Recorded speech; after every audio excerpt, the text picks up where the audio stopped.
Hello, Mike Mellinger here. Want to talk to you about business valuation in marital litigation or divorce. One of the most common things that we do in divorce is a business valuation. And business valuations are required in divorce for the asset division.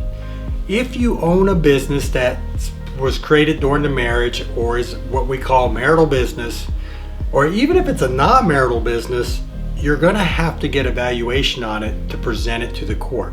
In a lot of instances, the business valuation and the business is going to be one of the most significant assets in your divorce. And dividing that is going to be really important. And so if you're the business owner, generally you're really going to want a low value on the business. Or if you're the non-business owner, you're going to want a high value. And I've got some bad news for you. If you're one of those and you really want the highest possible value or the lowest possible value, we're not the person to hire, because we're going to follow our business valuation process. As someone accredited in business valuation, we have standards that we have to follow. We have been doing business valuations for over 20 years. And what we have found is by consistently following the same process, our valuations are generally accepted by the court, or more importantly, by the other attorney on the other side. There's a lot of cases where we are hired jointly by two people getting a divorce to value the business, because our business valuations are consistent and are done correctly. Generally speaking, in a divorce valuation, we're going to do the valuation in what we call a two-stage process. And the reason we use a two-stage process is because it saves you a lot of money if you get the case settled. So the first phase is what we call a business calculation, or a business valuation calculation.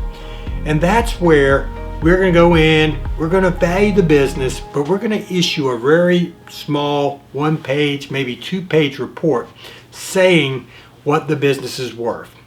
Now, we really dig into this because we're really trying to come up with a really solid number, but we're trying to eliminate the need for that full report, because the full report generally drives up the cost of evaluation. So we'll go in and we'll do a calculation, and depending upon the size of the business, the calculation could run anywhere from, generally speaking, the lowest one is $4,500. For some really tiny businesses, it might be less.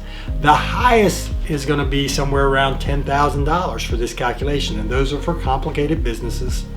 But what it does, it saves you that report, because if you go into mediation and you settle your case, you do not have to get the full report, which will save you basically between $2,000 and $5,000 on your valuation. Let's say you don't settle your case. What we do is then 60 days before court, we're going to require some additional money to prepare a report to testify. Again, that $2,500 is going to get us the report. In addition to the report, we're going to have to possibly meet with your attorney, possibly meet with you and prepare for court. All of those services will be billed at our hourly rate, which will be put in our engagement letter. So as you can see, a lot of times, a lot of the expenses of going through divorce can be limited by just having a mediation